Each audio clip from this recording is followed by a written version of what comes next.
this isn't a thing I do every year at New Year's or anything, but for some reason today it just hit me that we have a new pastor coming next week, and I think about all the things that the pastors in my memory at this church have given to this church that long survived them.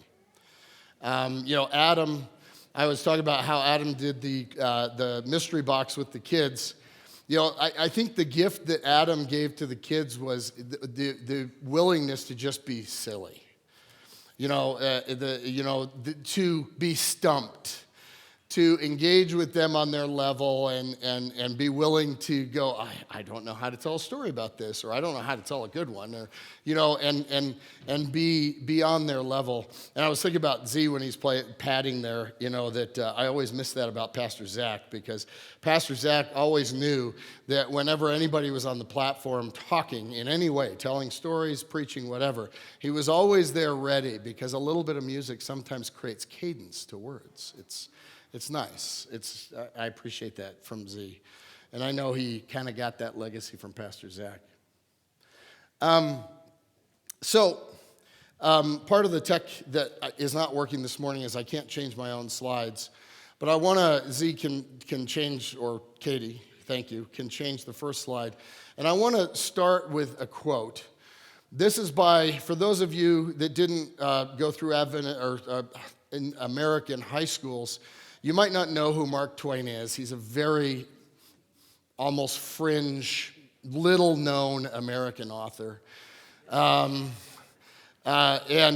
I joke because he's probably the right author that best epitomizes America, certainly in the time frame that he lived.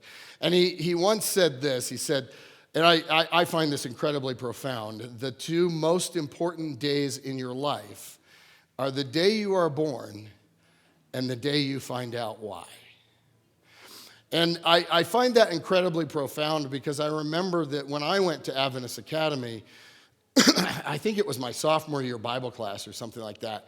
I just remember the title of the book that we studied and the course that we went through that year was Discovering Who You Are in God. And I remember it was kind of like the first time in my life I had this awareness that it was important to know who I was. That it wasn't, that was a far more desirable thing than to just go through life letting life tell you who you are. That it was far more important to have, as early as possible, an understanding of who you are. And so I find that incredibly profound, and I find it even more profound coming from, perhaps Mark Twain is one of the greatest humorists America has ever had. And so most of the things you expect to read from him are humorous, and that's so very serious and important. And I know that on New Year's Day, it is habitual, for whatever reason, we take this artificial day and we say, okay, this is the day that we reflect on who we are and what we want to become. And a lot of people make resolutions, And if you really think about it, the whole idea of making a resolution, at the end of it is you saying, I've taken a little bit of stock of who I am, and I think I want to be better. Very few people take resolutions to get worse, right? I've decided that I'm way too intelligent and I'm going to start reading comic books so I get dumber. Very few people take resolutions to get worse. Everybody, to the extent that they engage in this practice, are looking forward and saying, I can see the way in which I am not the person I want to be, and I want to be very intentional about being better. So we make resolutions. And so at this time of year, we contemplate things like purpose and destiny. What am I intended to be? And how far off from that am I? And how do I get back on track? And we might not use words like purpose and destiny, but that's kind of what's going through our minds, I will say. But as we grow older, a few of us, and I could be speaking only for myself, So I'll make this very personal. I'll use the personal pronoun. I find that I spend far less time thinking about who I'm going to be before I die, and far more time thinking about what do I invest in that has lasting value. And you might find that strange because it might seem too high-minded. And I don't think that way because of any high-minded concept of who I might become. But I think of it that way because I don't have that much time left. And I don't know how many of you think that. To me, it's not a morbid thing to think that. To me, it's a very pragmatic thing to think, if I only have this much time left, what do I invest it in? What's going to last? What's going to have lasting value, as opposed to, what's going to make me a better person at the moment I die? I'm fully aware of all the ways in which I am imperfect. I do not need New Year's Day to sit down and say, oh, shoot, yeah, I'm not as nice a person as I should be. I know that every day of the year, all 365 and 366. I take leap day off. I do. Yeah. So one day every 4 years, I take off thinking about the ways in which I could be better. But I find myself almost as I get older choosing almost things I won't do more as much as things I will do. It's when you think about it, there are things that you look at and you say, I could invest time in that, but will it achieve anything? And I find myself resigning from boards and extracting myself from commitments that I might have made long ago, because in my engagement, I look at it and go, they're really not serious about going anywhere with this. So I find I spend a lot more time thinking about what not to invest in, and so that I have time to invest in the things I need to do. Destiny is about where I will end up. Legacy is about what goes on after I'm done. And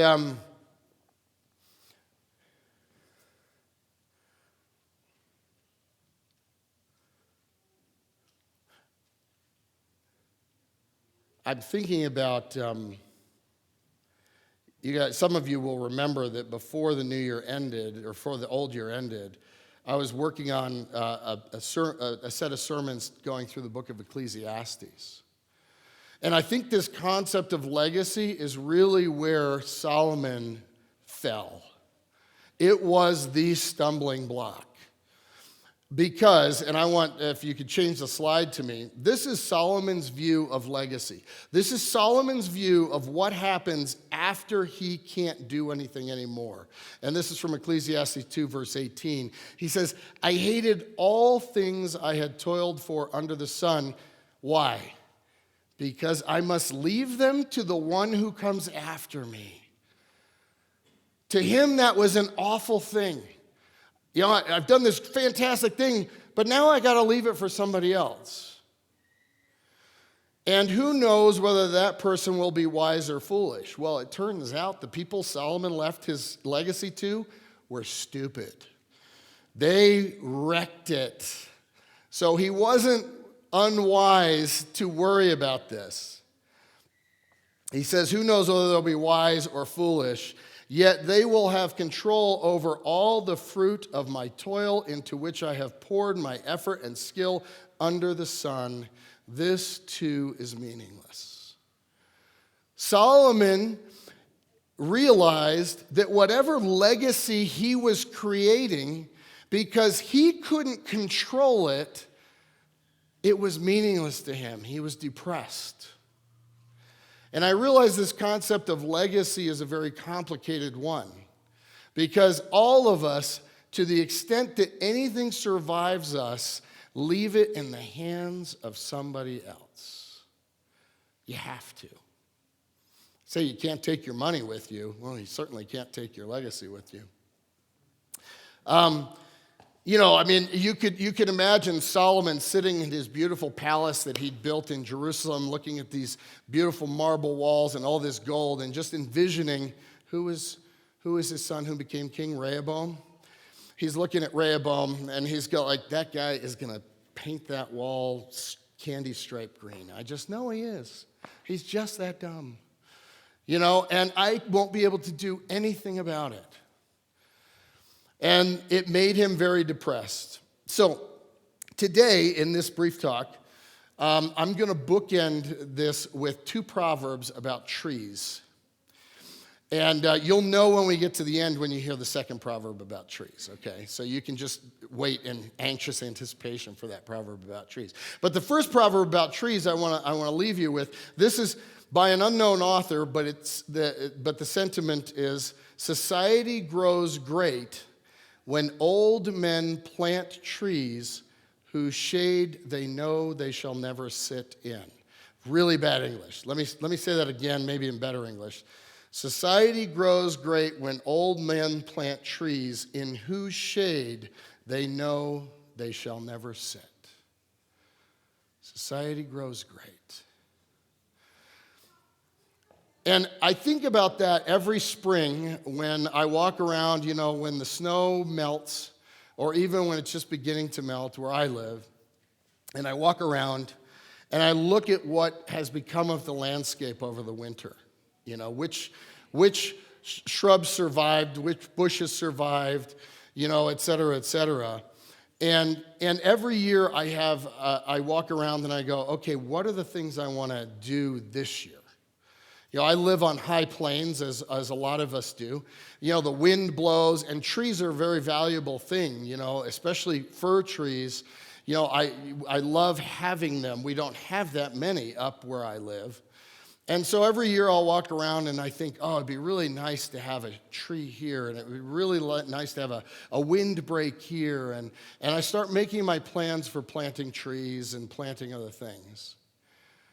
And I realized that in the last few years, my contemplation has changed.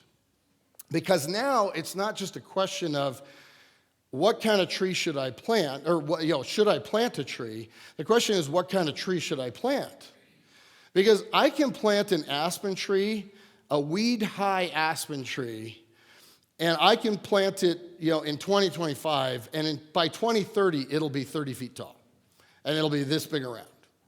They literally grow like weeds. As a matter of fact, they are considered a weed in Park City by a lot of people because they have to just cut them back all the time. They're just sprouting everywhere, right?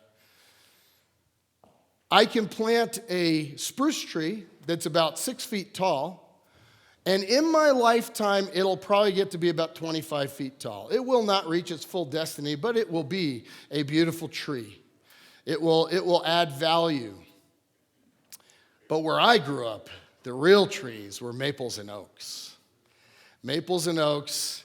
I think the first time we ever flew back east with Mariella when she was old enough to know, to be aware, we flew into BWI, Baltimore Washington Airport. And if you know that airport, as you come in to land, you're coming right in across the treetops. You just look down and it's trees, thick deciduous maples and oaks. And if you come in at the right time of the year, all kinds of colors. And I just remember, pointing those out to Mariella and going, in this part of the country, they have trees. Not that we don't, but you don't have that same feeling. And so in my yard, over the years, about 10 years ago, I started planting a couple sugar maples. So I planted these sugar maples when they were 2-inch calipers, 2 inches around the trunk. I've planted 6 of them. The elk have got 4 of them. Because I protected the trunks. I did everything I could, but nature is nature. And I still have 2 left. And these 2 maple trees that I planted, they were probably about 10 feet tall and about 2 inches in diameter, a caliper, are now, a decade later, about 6 inches in diameter and about 15 feet tall. Those trees will never reach their their maturity in my lifetime. They won't even come close. They won't even come close. You know, is Ted here today? I saw Ted here earlier. He may not be in here. But Ted and I grew up in the same part of the country. We went to Garden State Academy. And Garden State Academy was a resort for city folk from New York before the Adventist Church bought it and turned it into an academy. And it had riding stables and lakes, and you know, it was a wonderful place. But the most memorable thing, if you ever ask anybody who's ever been to Garden State Academy, and you say, what do you remember about it? And they will say, the lane. And the lane was, as you turned off County Road 517 and went into Garden State Academy, there was about a quarter mile where it was all giant maples, huge maples. The trunks, literally probably 3 feet in diameter. And they met in the middle so that as you drove down, you were driving through this lane of just maples. And in the fall, it was fantastic. And I just remember, my dad taught at Garden State Academy. I just remember, asking, how long did it take these to get here? And they basically said, we don't know. They were here like this when we bought this place. You know, they're still there now. I've been out of academy for 12 years, and they're still there. See, some of you got that. Some of you got it. And I'm not stupid, so, yeah. But, you know, you start thinking about, well, am I like those old men? Am I going to live a life that's like those old men, where I'm going to plant trees that I will never get to enjoy because somebody will get to enjoy them? And that is, to me, thinking about legacy. You know, I think about, I'm just going to walk you through this because the ultimate, to me, expression in church terms of legacy, the ultimate expression in church terms of legacy is, I can't figure out the people who decided to build the great cathedrals of the world. So the first one I want to walk you through this, and you'll see a pattern here. St. Basilica's Cathedral, or St. Peter's Basilica in Rome, the Vatican, this cathedral took 130 years to build. Let's show the next one. Santa Maria del Fiore in Florence took 142 years to build. Notre Dame Cathedral, 200 years to build, 5 years to repair. Next, Westminster Abbey, 500 years. Next, Duomo di Milano, 526 years. Now, this to me makes perfect sense if you've ever watched this pace at which Italians work. There were a lot of coffee breaks in there. There were just a lot of coffee breaks, and, you know, in the end, it turned out fantastic, but perhaps maybe getting it done on time wasn't the objective, but 526 years. And lest you think that Americans are better than Italians, show me the last great cathedral. This is our National Cathedral in Washington, D.C. It was built in the 1900s when we had cement and steel and lifts and cranes, and it still took 83 years to build. When you decide to build a cathedral, you know you're not doing it to make for your destiny. There is no way that's getting done in your lifetime. You are deciding to do something that, hopefully, you're deciding to do something that will glorify God to many people, many generations after you. And I just find that, you know, like, now, I have to say, I am a pragmatist about human nature, and there is a part of me that probably is aware that every single one of the people, you know, the Duke of Milan, for example, the Duke of Milan probably said, I am going to commission a great cathedral, and I will endow it, and it will be built in 5 years. I'm sure he didn't think it was going to take 526 years. But nonetheless, that was an endeavor worth undertaking. I think, as far as I could tell, of the great cathedrals of Europe, Salisbury Cathedral, in terms of ranking great, took 38 years to build. That was the fastest one that was built. When you build a cathedral, you are deciding to do something that you know is going to outlive you. Okay, so lest you think that I am up here today to challenge you to build a cathedral or plant a maple tree. And lest you think I'm trying to convince you that it's a better thing than to contemplate your own destiny and your own purpose in your lifetime. I'm not. I think these things are all, whether you think about legacy or whether you think about destiny, whether you think about how I end up versus what I leave, are calling from God. I don't think you can fake any of this stuff. And I think it's entirely possible to get it wrong. How many of you can look at this picture and know what movie it refers to? This is my favorite Christmas movie, by the way. Miss Sarah knows. Okay, what is it? Oh, it's not A Wonderful Life. It's not. No, it's not The Bells of St. Mary's. This is The Bishop's Wife. Cary Grant, David Niven, and Deborah somebody. I don't remember her last name.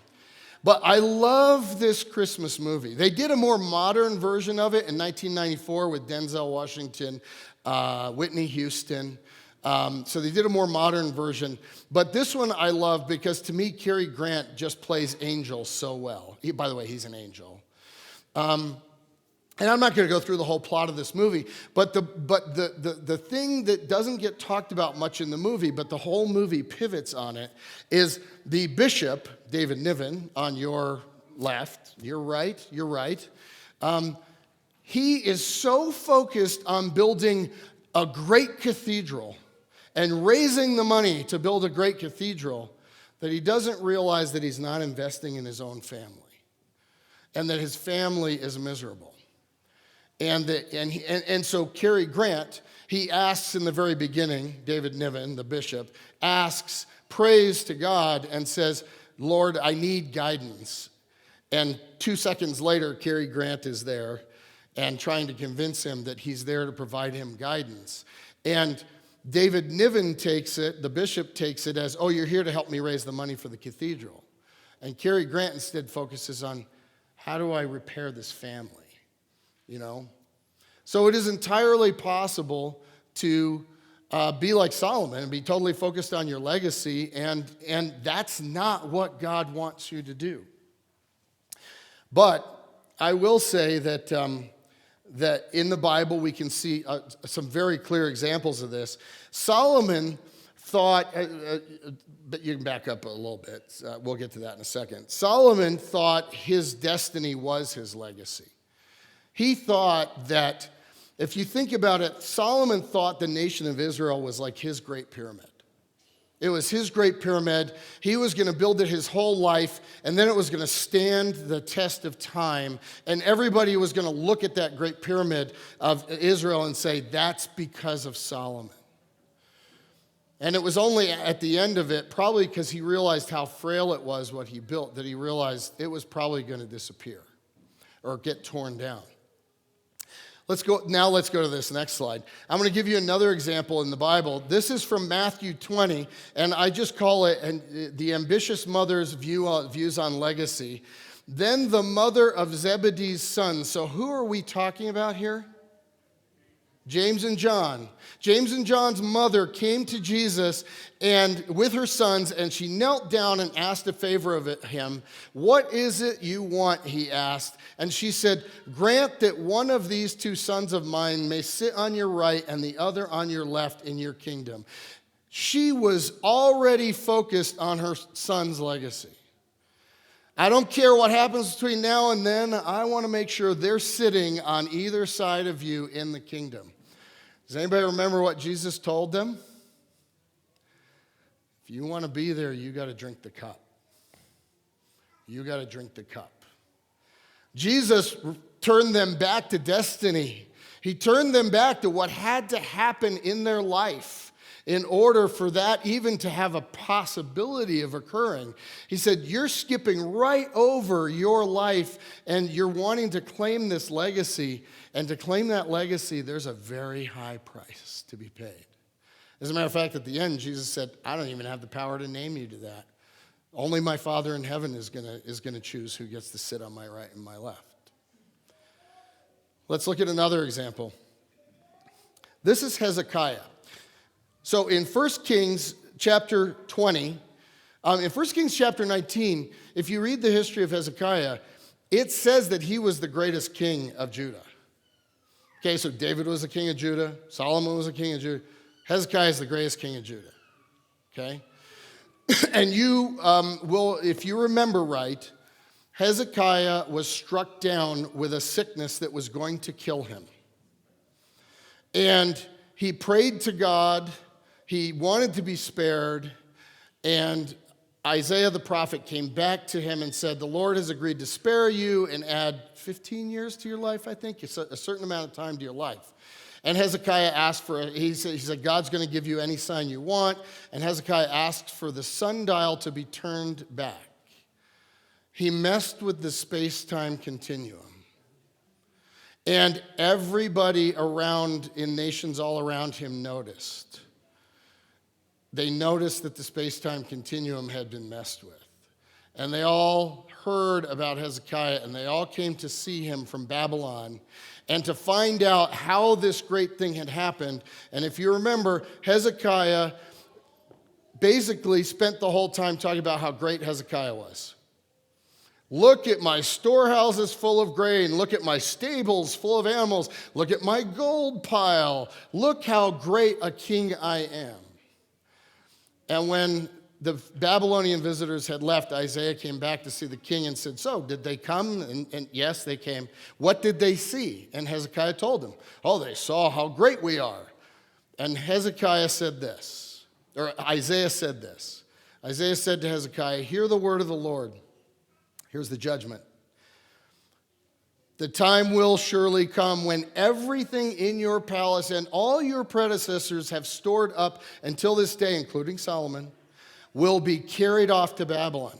Nothing will be left, says the Lord, and some of your descendants, your own flesh and blood, who will be born to you, will be taken away, and they will become eunuchs in the palace of Babylon. Solomon was right. Hezekiah it wasn't going to happen in his lifetime, but it was going to happen. It was all going to disappear. Here's what Hezekiah thought about this. He says to Isaiah, the word of the Lord you have spoken is good. Really? Hezekiah replied, for he thought, will there not be peace and security in my lifetime? So fine, take it all away after I die. Who cares? As long as there's peace and security in my lifetime. My destiny is secure, peace and security. If the nation falls, who cares? Hezekiah, the greatest king of Judah. There you are. I have one more example for you. I think, yes, Jesus. The ultimate legacy. You know, Jesus knew the difference between destiny and legacy. And I'm talking in human terms here, because I don't pretend to know what Jesus, God, knows and thinks. But in human terms, Jesus knew what his destiny was. That's what he was trying to tell James and John. I'm going to die. I will be raised. I have faith that I will be raised. But the one thing I know for sure, the only way my mission gets accomplished is I have to die. He knew that was his destiny. He knew that was his purpose. But he also knew what his legacy was. If you remember in Matthew 16, where this is from, Jesus is asking his disciples, who do men say that I am? And he gets various answers. And then Jesus says, who do you say that I am? And Peter testifies. Peter says, you're the Son of the living God. You know, he testifies truthfully about who Jesus really is. And Jesus blesses Peter. And at the end of the blessing, he says, On this rock I will build my church, and the gates of Hades, the gates of hell, the gates of the worst place will not overcome it. That's the legacy of Jesus Christ. That's what survived. You are the legacy of Jesus Christ. Does that make you nervous?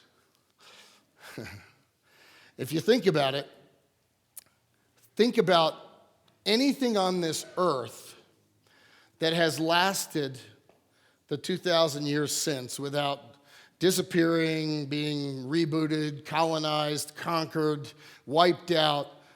What on this earth has lasted 2,000 years besides the Church of Christ? Rocks and trees. That's what I always say. Only the rocks and trees are older than the Church of Jesus Christ. Nothing else has survived it, and Jesus promises nothing will. We live in an era where pundits are always telling us, oh, church attendance is declining. Soon Christianity will be irrelevant if it keeps going at this rate. Jesus promises that is not going to happen. Jesus promises that will not be true. And Paul knew about this too. Paul is the only writer in the Bible who uses the word edify in any form, verb, noun, adjective, whatever. He's the only one. And for Paul, he uses it like 20 times. He uses it a lot. He uses it in 1 Corinthians 14, almost the entire chapter after the love chapter, Zara. That's our Bible bowl, but Zara's our Bible bowl. 1 Corinthians 14 this year, so is Ansel, but he's not here. In that whole chapter, he basically says, all these spiritual gifts are given to build up the church. Edification, the word literally means to build a house. And in this passage, he says, so Christ gave apostles, prophets, evangelists, pastors, and teachers to equip his people for works of service so that the body of Christ, the church, may be built up. Paul knew what the legacy of Christ was. He knew what needed to happen for it to continue to thrive. It has to continue to be built up.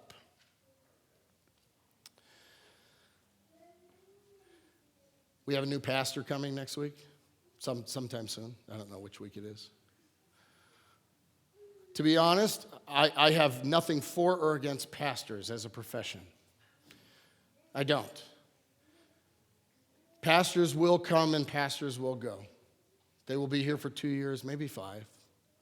Then they'll be gone for 2, as we just experienced. Building this church is us. Knowing where this church goes, knowing what Christ's call on this church is, to have it be part of the legacy, the church of Christ, that's on us. All of us. And I would challenge you to think about this as you think about at the beginning of a year, what is God calling me to? Is he calling me to be a better person, to be healthier, to be more fit, to be smarter, to be nicer? And is he calling you to build the church of Christ? Is he calling you to invest in it?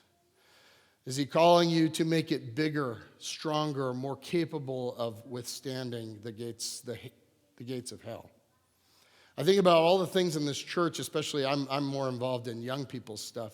The song we sang today, My Lighthouse, where'd that song come from? VBS. Does anybody remember which VBS? Shipwrecked. What was the main... Anyway, I'm not even going to go there. I could interrogate these kids all day long and they'll go, we remember exactly what happened that year. We make all these investments.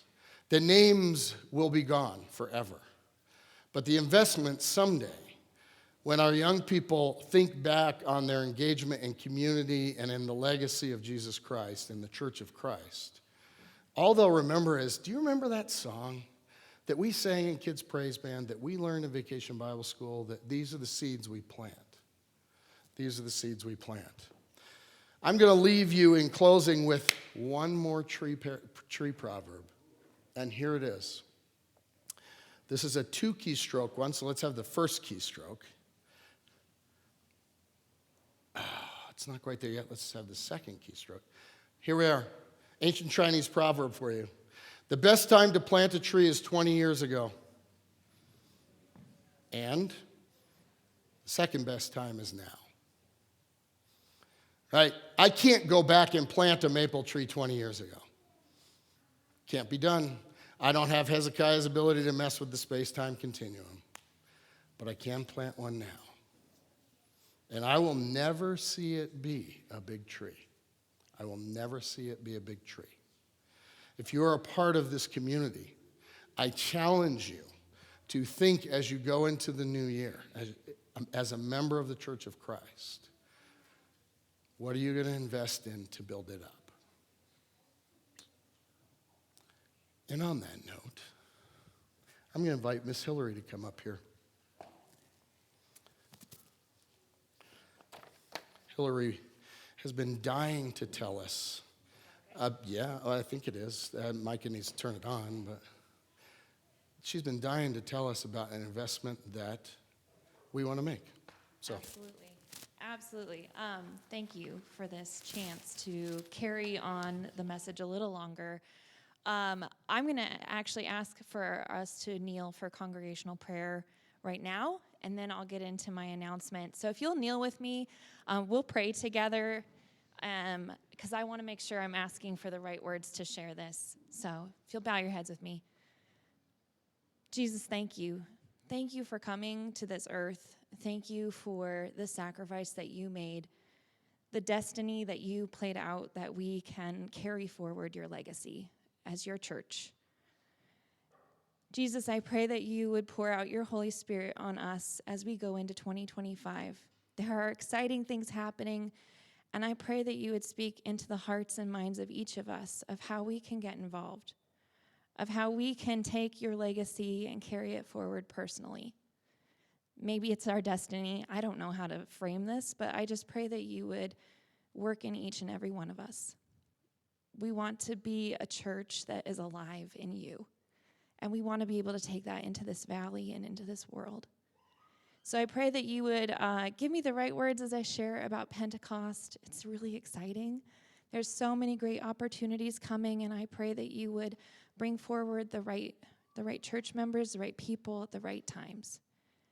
Thank you for being with us in this new year. Thank you for the snow today that reminds us of a fresh start. Thank you so much for a season of remembering you and celebrating you with family and friends. And so I pray that you would go with us this year, not just today, but every day. Continue to call on our hearts. Continue to lead us. We ask for a blessing on our new pastor, who will be here to visit us next Sabbath and then to join us officially in February. Bless her. Let her work for you in our church body here and in our valley. Jesus, I pray too that you would be with our church members who are not here today. I pray that you would care for them in the ways that they need. And I ask that you would help us to care for them too, as a church, as a family, as a community. Thank you for your many blessings. Thank you for the ways that you love us and care for us each and every day. In your name we pray. Amen.